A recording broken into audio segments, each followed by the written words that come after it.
太阳缓缓地从海平面上升起，将天空染成了橙黄色。现在我们不是去作业，而是刚完成任务回来。大夫啊，泡馍了，4节加班。听到4节加班。作业了整整1个晚上，今天白天没有任务，好好休息，泡好馍，先去吃个早饭。今天大厨做了油条，1根油条，1碗白粥，再加1小碗黄泥螺。前几天买的4块黄泥螺不怎么咸，味道还可以。吃完早饭，给大家介绍一下我们船在外廊上是怎么带来的。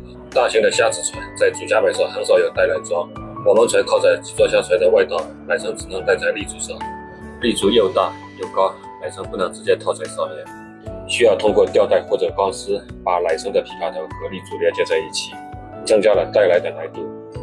有的虾子船开旋还很高，缆绳拉起来比较费劲。